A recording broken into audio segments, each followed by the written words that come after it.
आज की वीडियो का टॉपिक है, जो मुख्य विषय है वो है हमारा मौलिक कर्तव्य, मतलब फंडामेंटल ड्यूटीज़। नमस्कार, मैं अंकुर चपराना आप सभी का मेंटोर जी के लाइव प्लेटफॉर्म पर हार्दिक स्वागत करता हूं। आशा करता हूं आप सब अच्छे होंगे, बढ़िया होंगे, मजे में होंगे, मौज में होंगे।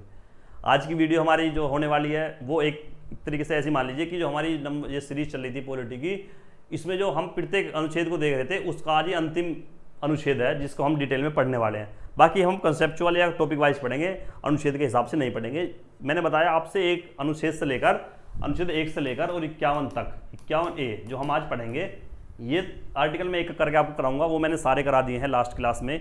हमने जो आर्टिकल पढ़े हैं वो 50 या 51 तक पढ़ लिए हैं। अब हमारा 51A बचता है। ए मैंने बताया था कैपिटल है, इसका मतलब कहीं ना कहीं कॉन्स्टिट्यूशन में अमेंडमेंट हुआ था। जो हमारे कैपिटल लेटर्स हैं उनका मतलब होता है कि अगर कैपिटल लेटर कहीं आ जाए, जैसे अनुच्छेद हमारे 15 का ए आ जाए कहीं लिखा हुआ, इसका मतलब ये है कि 15 जो ए है ये हमारा बाद में जुड़ा है। अगर हमारा 15 का स्मॉल ए आ जाए, इसका मतलब ये हमारे मूल संविधान में था। इसका मतलब ये है, सीधी सीधी बात ये है, ठीक है। तो हमारा जो आज का पढ़ने का टॉपिक है वो हमारा है आर्टिकल 51A। 51A मतलब बोलता है हमारा मौलिक कर्तव्य। आज की हेडिंग डाल लीजिए, मौलिक कर्तव्य। कर्तव्य मतलब फंडामेंटल ड्यूटीज। इसमें पहले 4-5 क्वेश्चन बनते हैं, पहले मैं उनको करा देता हूँ, उसके बाद डिटेल में पढ़ेंगे। जो यूपीएससी आरओ के बाद जो बात होगी इसके बाद होगी। जो सबसे पहले वनडे एग्जाम के लिए जो क्वेश्चन बनते हैं पहले आप उनकी शुरुआत कर लीजिए, वो कहाँ से बनते हैं। सबसे पहले अनुच्छेद 51A मतलब ये कोई ना कोई संविधान संशोधन से जुड़ा होगा। संविधान संशोधन से किसी ना किसी से जुड़ा होगा। अब किससे जुड़ा है आप एक बार ये बताइए, किस समिति के जो सिफारिश पे जुड़ा है वो बताइए, कितनी फंडामेंटल ड्यूटीज मूल संविधान में थी वो बताइए, कितनी अब फिलहाल हैं वो बताइए। तो ये 5-6 क्वेश्चन है, ये हमारे अभी देखने को मिलेंगे जो मैं आपके सामने अब प्रस्तुत करूंगा, ठीक है। तो सबसे पहली बात भाई, सबसे पहली बात हमारी क्या है, सबसे पहली बात है ये रेड क्यों नहीं हो रही, हो गई। सबसे पहली बात ये है हमारी अब कि जो हमारी 51A है इसको हम बोलते हैं मौलिक कर्तव्य या फंडामेंटल ड्यूटीज। ये हमने जोड़ी थी। जोड़ने का क्या तात्पर्य है, मतलब अगर कैपिटल ए है तो इसका मतलब कहीं ना कहीं जुड़ी है। तो जुड़ी है तो कब जुड़ी है और कौन से संविधान संशोधन से जुड़ी है, आर्टिकल 51 का ए। तो भाई ये जुड़ी है हमारे संविधान के संशोधन 42वां संविधान संशोधन जो हुआ था हमारा 1976 में। सबसे जरूरी जो मौलिक ये संशोधन है वो ये है। मूल संविधान में कितनी जो ये ड्यूटीज थी, मूल संविधान में हमारे जो मौलिक कर्तव्य थे वो सिर्फ 10 थे। अब वर्तमान में कितने हैं भाई, वर्तमान में हमारे 11वां है, 11 है। 11वां कब जुड़ा, कौन सा है वो हम बाद में बात करेंगे। अब फिलहाल याद रखिए 11 है, ठीक है। और क्या बात याद रखनी है, कौन सी कमेटी की सिफारिश पर हुए थे, जो सिफारिश हुई थी हमारी कमेटी की वो थी हमारी स्वर्ण सिंह समिति या कमेटी, ठीक है। कौन से देश से लिए हमने, ये हमने लिए हैं यूएसएसआर से। सोवियत संघ बोलते थे जिसको हम आज रूस बोलते हैं, रसिया बोलते हैं।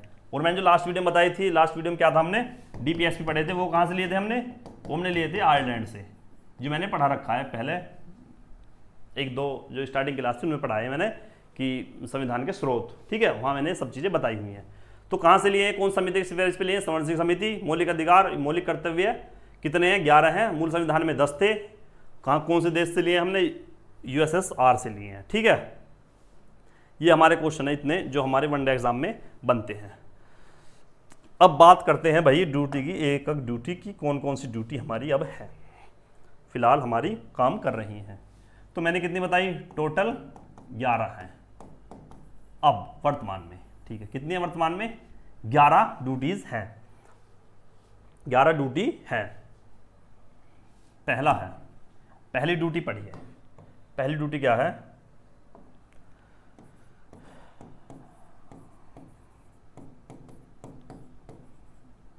संवैधानिक संस्थाएं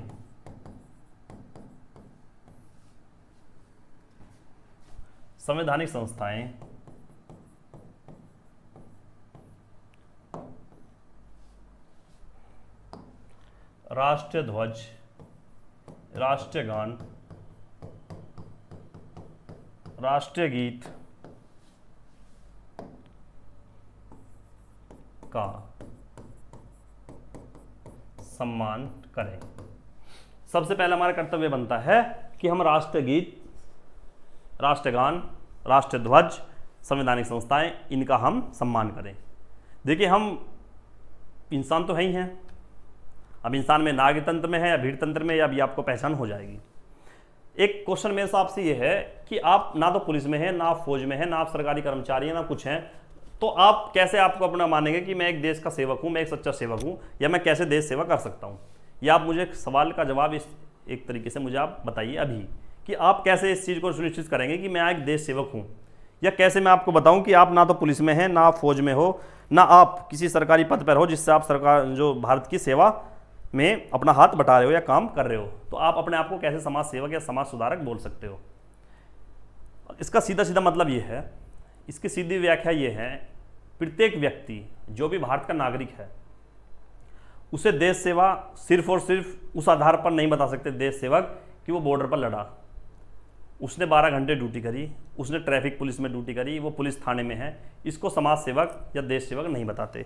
बल्कि देश सेवक उसको बताते हैं जो संविधान में लिखी हुई हमारी प्रत्येक बात का समर्थन करता है, उसका सम्मान करता है, वही व्यक्ति, वही प्रत्येक व्यक्ति हमारा क्या है? समाज सेवक या समाज सेवी है, जब वो देश का नागरिक है या देश के लिए प्रति उत्तरदायी है।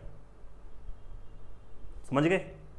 मतलब अगर आप एक अच्छे नागरिक हो या बनना चाहते हो तो आप देश सेवा सिर्फ और सिर्फ अपने यहाँ खड़े होकर इस चीज़ से कर सकते हो कि अगर कोई सरकारी संस्था है तो उसका सम्मान कर लिया अगर आपने, तो बोलो देश सेवा मैंने कर लिया, आज देश सेवा का मेरा काम पूरा हुआ। अगर कहीं राष्ट्रगान हो रहा है, आपने 2 मिनट रुककर, 1 मिनट रुककर उसमें जो है मतलब साइलेंट खड़े होकर डिसिप्लिन में रहकर राष्ट्रगान में अपना हाथ बटाया, गाया, तो अपना देश सेवा का या देश का काम कर लिया है। अपने राष्ट्रगीत का अगर अपमान नहीं करा है तो आप देश सेवक हो, आज समाज सेवक हो। इसका कहीं तक भी ये मतलब नहीं है कि अगर आप किसी सरकारी पद पर हो तभी आप देश सेवक हो, नहीं। इसका मतलब ये है अगर आपने किसी सरकारी संपत्ति, राष्ट्रगान, राष्ट्रगीत, राष्ट्रध्वज, राष्ट्र धरोहर, किसी का भी आपने सम्मान कर लिया तो आप देश सेवक हो, आप एक अच्छे नागरिक की कैटेगरी में आते हो। और अच्छा नागरिक किसे बोलते हैं? अच्छा नागरिक उसे बोलते हैं कि भीड़ तंत्र का हिस्सा होने के बावजूद भी, भीड़ तंत्र में चलने के बाद भी वो सरकारी संस्थाओं का, सरकारी कर्मचारियों का, सरकारी प्रॉपर्टी का, सरकारी कामकाजों का, सरकारी कारखानों का अगर सम्मान करे, उनको ठेस ना पहुंचाए, उनको नुकसान ना पहुंचाए, वो सच्चा नागरिक या देश प्रेमी बोलते हैं। ठीक है, इस बात को आप मेरे को गांठ मार लो कि भाई ये बात, ये व्याख्या बिल्कुल भी कहीं तक भी गलत नहीं है कि एक देश सेवक होने के लिए मुझे किसी वर्दी पहनने की जरूरत है, नहीं है। अगर आप रेड लाइट पे बाइक ले खड़े हो और रेड लाइट ग्रीन होने का इंतजार कर रहे हो, आप देश सेवा कर दिया, आपने वो रूल फॉलो कर दिए। किसी एक्ट में ये लिखा है कि 4 से ज़्यादा व्यक्ति इस तरीके से यहाँ नहीं खड़ा होना, तो आपको नहीं खड़ा होना, आपने देश सेवा कर दी है। जब इंदिरा गांधी जी ने ये लागू करे थे 42 संविधान संशोधन में, तो 42 संविधान संशोधन मतलब ये है इंदिरा गांधी से रिलेटेड है ही। तो जब इंदिरा गांधी जी ने करे थे तो इसके खिलाफ भी खूब आंदोलन या खूब अपोजिशन वाले या सब लोगों ने बोले दाओ अपने आप तो जो है मौलिक अधिकार का भी जो है हनन कर रही है हमसे, तो मौलिक अधिकार भी छीन दिए, अब हमें ये बताएगी, अब हमें लौंडिया बताएगी कि हमारे कर्तव्य क्या हैं। ऐसी भावनाएं, ऐसी बातें आई थी सुनने में कि हमको अब ये महिलाएं बताएगी, अब ये काले सिर की हमें ये बताएगी कि हमको क्या कर्तव्य करने हैं, जब ये फंडामेंटल ड्यूटीज जुड़ी थी। लेकिन बाद में हमें धीरे धीरे पता लगता ये गया कि ये तो हमें भीड़ तंत्र की तरफ से नागरिक तंत्र की तरफ ले जा रही है, ये तो हमें अच्छा नागरिक बना रही है। और इस सब्जेक्ट की विशेषता यही है, इस सब्जेक्ट की विशेषता ये, कहीं आपको गणित नहीं सिखाएगा, कहीं गुणा भाग नहीं सिखाएगा, कहीं आपको तेज तराट नहीं करेगा, कुछ नहीं करेगा। ये आपको एक आदमी से आम नागरिक बनाएगा। ठीक है, समझ में आए बच्चे? और इस चीज का ठेका आपको खुद लेना है कि दुनिया में नौकरी, पैसा, शिक्षा, स्वास्थ्य, चिकित्सा कुछ भी नहीं है अपना सवाए अपने सम्मान की। जब तक अपना सम्मान आप अपने साथ है तब तक दुनिया हमारा सलाम है। उसके बाद बावजूद हम किसी का कुछ नहीं बिगाड़ सकते, किसी के किसी राह पर चल सकते। मैं आपको अगर बत्ती का भी उम्मीदवार बना दूं, अगर कि बत्ती के पद की अगर आपको मैं नौकरी दे दूं और अगर आप किसी का सम्मान करना नहीं चाहते तो लानत है आपकी नौकरी पर। किस चीज़ की तैयारी कर रहे हो आप? तो पहले नागरिक बनिए, पहले आप नागरिक बनिए। जैसे विकास दिव्य कीर्ति सर कहते हैं कि यूपीएससी में तुमने यहाँ दृष्टि आईएएस में एडमिशन तो ले लिया है, मैं कहीं भी किसी भी जो कागजात पे ये नहीं लिखा है कि मैं आपको यहाँ से आईएएस बना के भेजूंगा, लेकिन ये जरूर लिखा है कि मैं यहाँ से आपको आज से इंसान बना के भेजूंगा। उसका क्या मतलब है भाई? उस स्टेटमेंट का क्या मतलब है? उस स्टेटमेंट का ये मतलब है कि आपको हर उस चीज़ की जानकारी करा दी जाएगी, उस चीज़ से जो है परिचित कराया जाएगा जो एक नागरिक को आम नागरिक की कैटेगरी में लाता है, जो आपको देश प्रेमी बनाता है, जो आपके भेदभाव की भावनाओं को दूर करता है, जो जातिवाद बिरादरीवाद से बात अलग करता है, वही एक अच्छा देश सेवक है। ठीक है, चलो बात करते हैं आगे फिर क्या क्या लिखा है इनमें। तो 11 हमारी फंडामेंटल ड्यूटीज़ हैं। हमारी पहली फंडामेंटल ड्यूटीज़ क्या है, और आपसे हाथ जोड़ निवेदन है, जो ये फंडामेंटल ड्यूटीज़ है 11, कम से कम इन 11 का पालन कर लो, उसके अलावा एक का मत करना। क्या करें, सारी तो इसमें ही है, बेशक सारी इसमें ही है, लेकिन इनमें हमारा जा क्या रहा है भाई, बताओ। जो हमने पहली फंडामेंटल ड्यूटीज़ पढ़ी है, संविधान संस्थान जो है, राष्ट्र की ध्वज जो है, इनका अगर हम सम्मान कर लेंगे तो हमारी कौन सी खेती चली जाएगी, या हमारे 10-20 हज़ार रुपये चले जाएंगे, या हम कहीं बर्बाद हो जाएंगे? है कहीं ऐसा? है कहीं ऐसा? नहीं है ऐसा। ठीक है,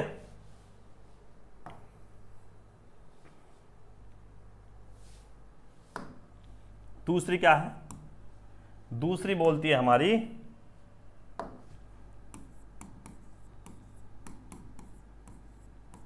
जो हमारे स्वतंत्रता आंदोलन है, जो हमारे स्वतंत्रता आंदोलन है उसको प्रेरित करने वाली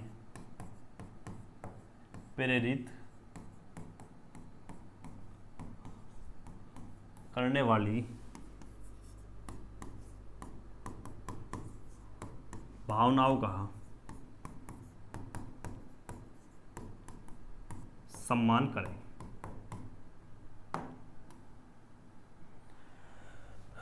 स्वतंत्रता आंदोलन को प्रेरित करने वाली भावनाओं का सम्मान करें। ऐसी भावना, ऐसी सोच, ऐसी नीति अगर किसी स्वतंत्रता सेनानी की है, या आज के समय में किसी नेता की है, जो मुश्किल ही मिलता है कि वो हमारे स्वतंत्रता आंदोलन के लिए हमें प्रेरित कर रही है, या हमारे स्वतंत्रता आंदोलन या देश हित के लिए काम कर रही है, ऐसी कोई संस्था या आंदोलन चल रहा है, तो हमें उसका सम्मान करना चाहिए, बजाय उस पर हम कीड़े मतलब लाठी डंडे या कोई ना कोई ईंट कंकर फेंकें। ठीक है, इस चीज़ का सम्मान करें कि हमारे अगर यहाँ राष्ट्रीय आंदोलन कोई चल रहा है तो उसका हमें सम्मान करना है, उसकी भावनाओं को हमें आहट नहीं पहुँचानी है। ठीक है, हमारी दूसरी ड्यूटी ये है। तो 2 ड्यूटी हो गई हमारी, एक तो सरकारी संस्थाएं राष्ट्रीय ध्वज, राष्ट्रगीत, राष्ट्रगान का सबका सम्मान करेंगे। दूसरा क्या है, जो हमारे आंदोलन, राष्ट्रीय आंदोलन है, उनके जो प्रेरित जो मतलब उनकी भावनाएं, उनकी जो सम्मान करने की हम कोशिश करेंगे। ठीक है,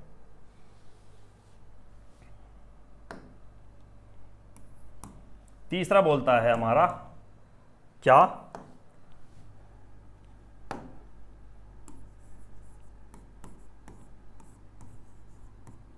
भारत की एकता, अखंडता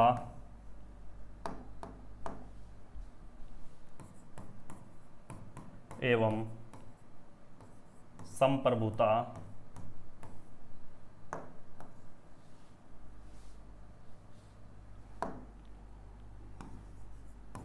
को प्रोटेक्ट करें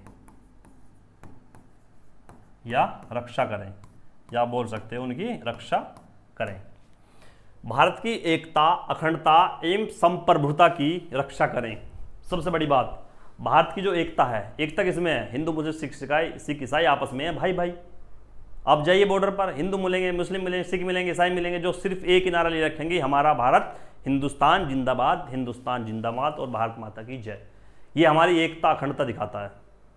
और संप्रभुता क्या दिखाता है कि अगर हमारे देश पर आंच आएगी, हमारे देश के संप्रभु पर अगर बात आएगी, हमारे किसी बड़े नेता या पीएम पर अगर कोई बात आएगी, कोई भारत विदेशी आक्रमण करे या उसके कोई दबाव ऐसा हो कि जिसे हमें अपना फैसला बदलना पड़े, उसके खिलाफ हम आवाज़ उठाएंगे, उसके खिलाफ हम सरकार के साथ खड़े होंगे, सरकार कंधा से कंधा मिलाकर खड़े होंगे कि आप संप्रभु हो और हम आपके साथ हैं, आप संप्रभुता से आप फैसला ले सकते हो, जो आपका फैसला है वो हमारे सिर माथे है, हम उससे पैर से कंधा मिलाकर खड़े रहेंगे। तो हमारे तीसरा जो हमारा मौलिक जो है फंडामेंटल ड्यूटीज़ है, जो हमारा मौलिक कर्तव्य है, वो है ये। ठीक है, अब आता है हमारा 4 नंबर का। और कौन सा कलर दिखेगा आपको, ये दिख जाएगा, देखना, दिख जाएगा। चलो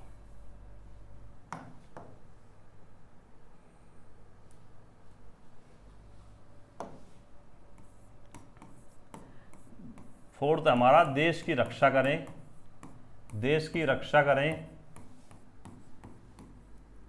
एवं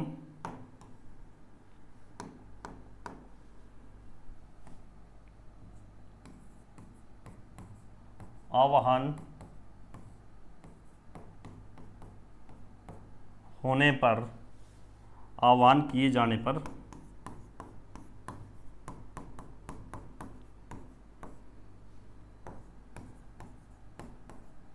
सेवा के लिए तैयार रहें।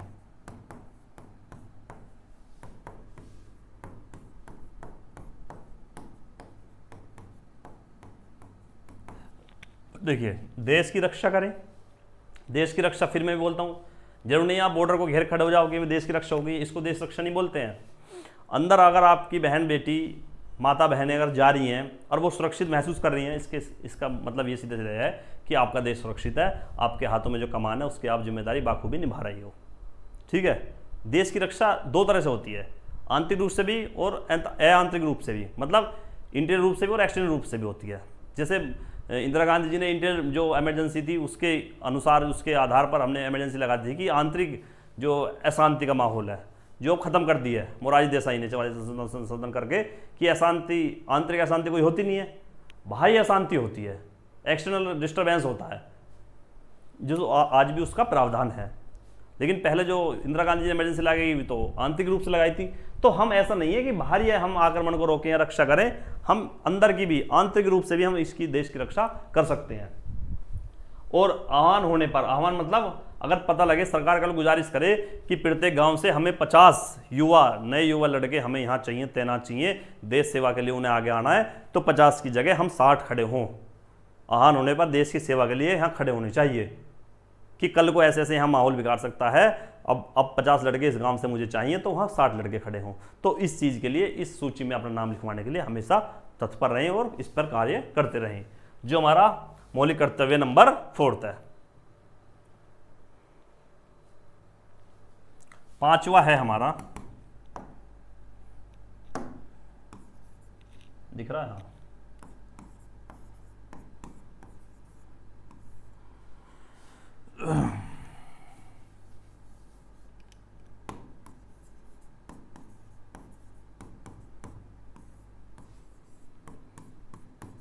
भाईचारा को बढ़ावा एवं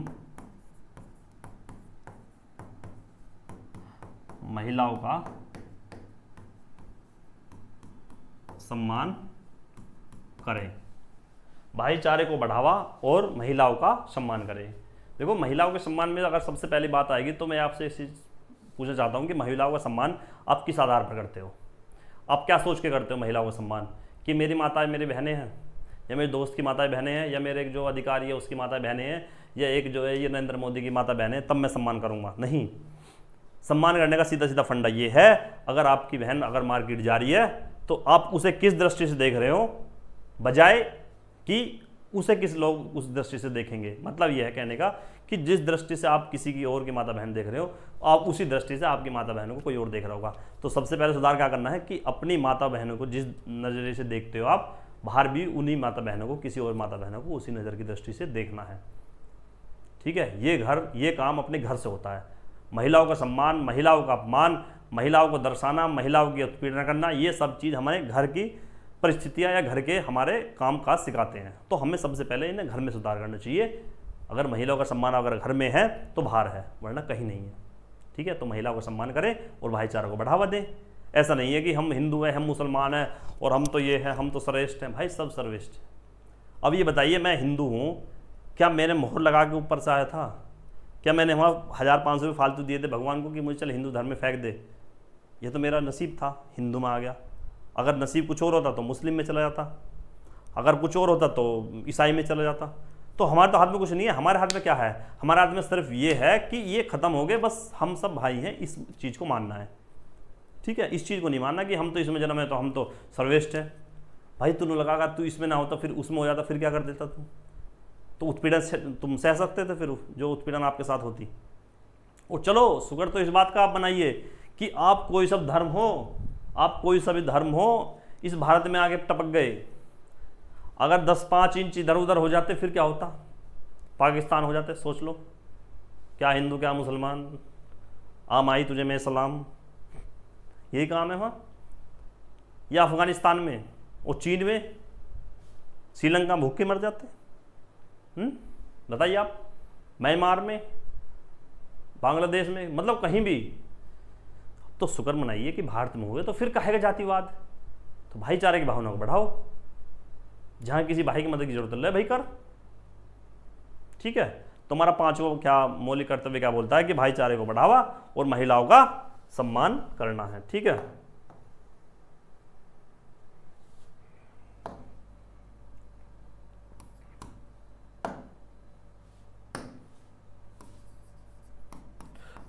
दिख रहा है ये भी? ठीक है। भारत की सामाजिक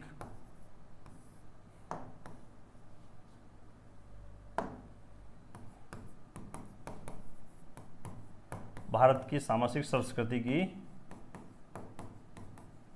रक्षा करना, मतलब बोलते हैं इसको कि हमारा जो कंपोजिट कल्चर होता है, कोई हर क्षेत्र में अलग अलग कल्चर होता है, उत्तर में, पूर्व में, दक्षिण में और पश्चिम में अलग अलग कल्चर होता है, उसको सबका सम्मान करना चाहिए। कहीं कुंभ मेला भर रहा है, इसका मतलब ये नहीं है कि वहाँ जाकर कुछ और मेला भर दो, नहीं भाई, सभी संस्कृति का सम्मान करना चाहिए। कहीं राम मंदिर बन रहा है, उसका सम्मान करना चाहिए, वो हमारी संस्कृति का भाग है, उसे धर्म से मत जोड़ो, वो संस्कृति का भाग है। हिंदू धर्म के लिए अगर कोई काम हो रहा है तो उसको ये मत ना मानो वो धर्म की, ये हिंदू धर्म के लिए हो रहा है। भाई हिंदू धर्म के लिए हो रहा है, भारत की संस्कृति बचाने के लिए हो रहा है। जो भारत की संस्कृति थी, जिसके लिए भारत जाना जाता था, उसको अब रिव्यू करने का मौका, अब ये टाइम चल रहा है कि उसको रिव्यू हो रहा है, वो रिकंस्ट्रक्ट हो रहा है। ठीक है, उसका दोबारा से कंस्ट्रक्शन हो रहा है, इंफ्रास्ट्रक्चर में चेंज हो रहा है, सारी चीज़ें हो रही हैं। मतलब जो हमारी पहली संस्कृति थी उसमें दोबारा हम ढलने की कोशिश कर रहे हैं, तो उसका सम्मान करो। उसके अपोज में मत जाओ कि हम तो वहाँ नहीं जाएंगे, वहाँ तो एलोरा गुफाएं, हम तो हमें तो देखनी, वो तो इस धर्म से रिलेटेड है, तो बौद्ध धर्म से रिलेटेड है, हमें तो नहीं देखनी। ये चीज़ें खत्म कर दो बिल्कुल। ठीक है, अब बात करते हैं हम 7वें की।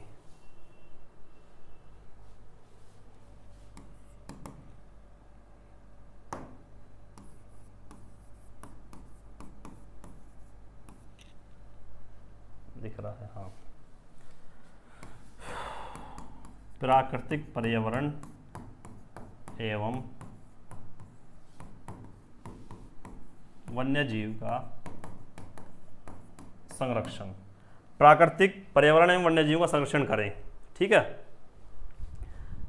जो हमारा ये इससे पहली वाली वीडियो में पढ़ा था, जो हमारा अनुच्छेद 48A में भी था, ये सुनिश्चित था, 48 में भी था, DPSP में। ठीक है, प्राकृतिक पर्यावरण एवं जो वन्य जीव संरक्षण है उनका सम्मान करें।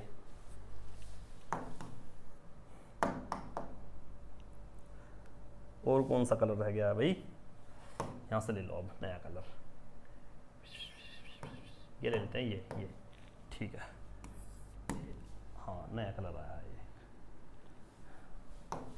मौलिक कर्तव्य नंबर हमारा 8 हो गया, कहता है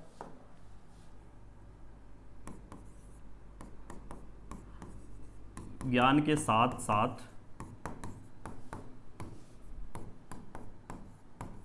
मानवता पर भी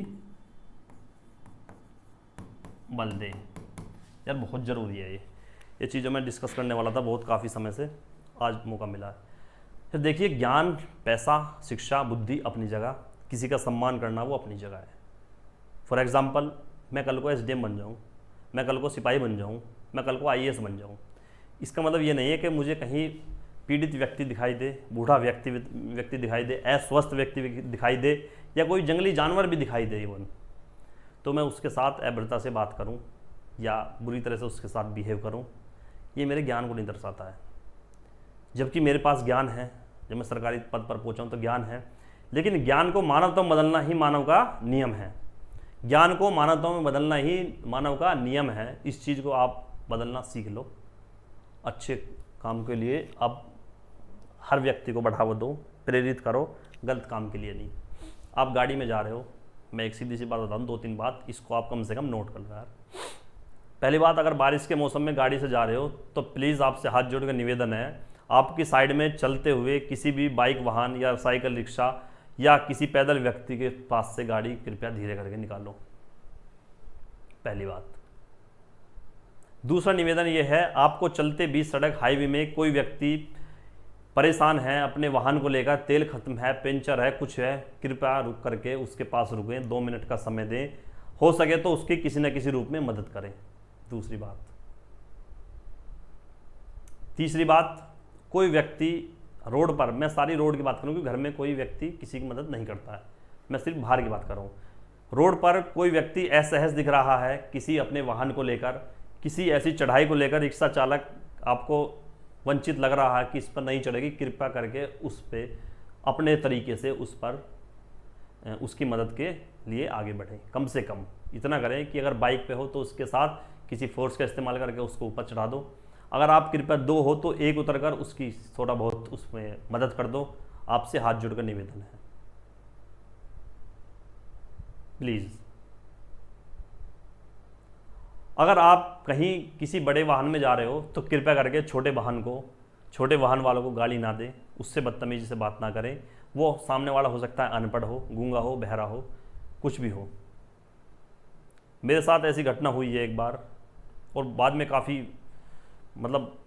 दिक्कत हुई है मन में, कि मेरे साथ 3 लड़के थे, मतलब हम 3 दोस्त थे। तो 2 हम जा रहे थे, किसी शहर की बात थी, गाड़ी में थे। तो वो जो मेरे साथ का लड़का था, दोस्त था, उसके गांव का वो लड़का था। लड़के का मतलब 40 साल उसकी उम्र थी। तो मैं उसको हॉर्न दे रहा हूँ, मैं काफ़ी जल्दी में थे हम, वो हॉर्न ही नहीं सुन रहा है। तो मैंने उसे साइड में करके हल्का सा बचा के मैंने शीशा करके उसे 2-4 बात सुनाई। भाई हंसने लगा। मैंने कहा ये क्यों हंस रहा? अभी बताता है भाई ना इसको आवाज़ आती है, ये गूंगा है। बस उस समय ऐसा लगा कि अगर भगवान ने हमें सद्बुद्धि, 5 तत्व बना के हमें भेजा है, तो इनका सही से इस्तेमाल करो, जिसमें सबसे पहले इस्तेमाल हमारी बुद्धि का होता है। तो कम से कम अपनी बुद्धि का इस्तेमाल करो और ऐसे व्यक्ति को कम से कम ठेस मत पहुंचाओ। कोई अगर सड़क पर आपको रास्ता नहीं दे रहा है, हो सकता है उसकी कुछ ना कुछ मजबूरी हो, वरना मरना हर किसी के पक्ष की बात नहीं है। मरना हर किसी को अच्छा नहीं लगता है। रोड पर जो रोड पर आता है उसका मतलब अपना पेट कमाने के लिए आता है, अपने बच्चों को खवाने के लिए आता है। वो आपसे मरने के लिए नहीं आता है कि वो आएगा मुझे मार के जाएगा। कम से कम उसका सम्मान करें।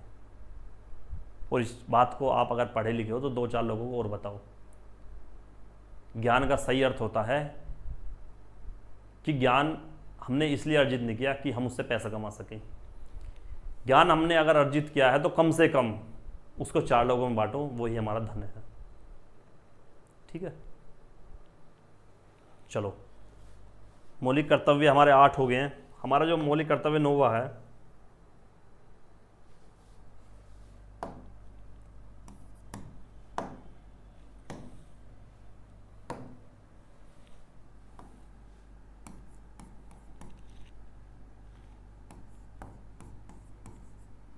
जो हमारी राष्ट्रीय संपत्ति है उसकी रक्षा करें, सुरक्षा करें, उसकी सुरक्षा करें और हिंसा से दूर रहें। इतनी बात तो आप समझ गए होंगे कि राष्ट्रीय संपत्ति सुरक्षा करें, राष्ट्रीय संपत्ति की सुरक्षा करेंगे और हिंसा से दूर रहेंगे। ठीक है,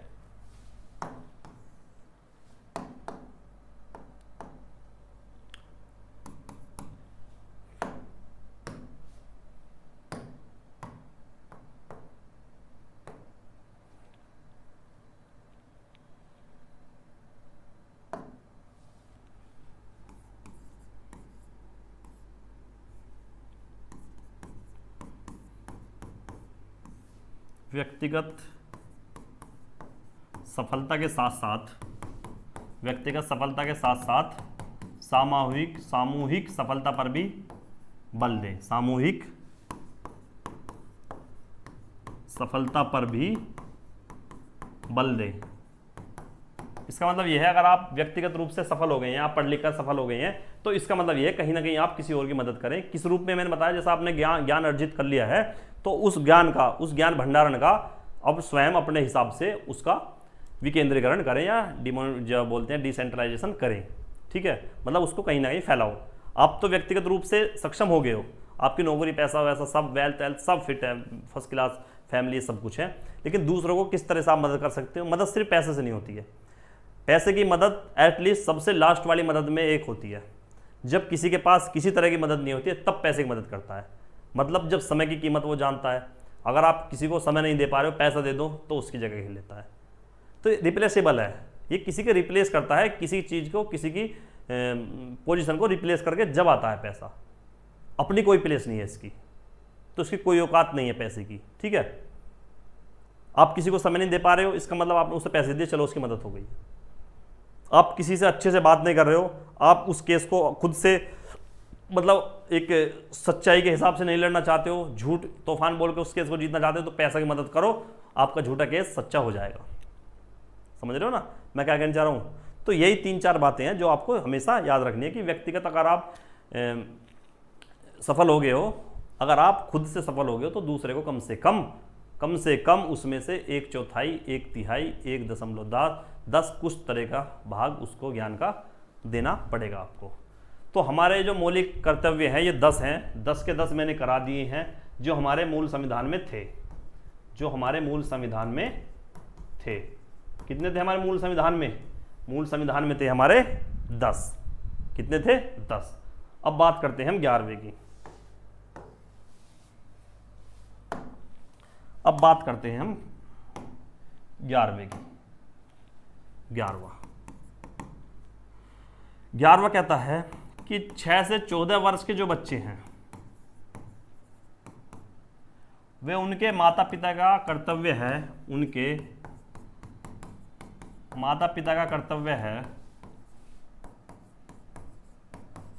कि उन्हें शिक्षा प्रदान करें,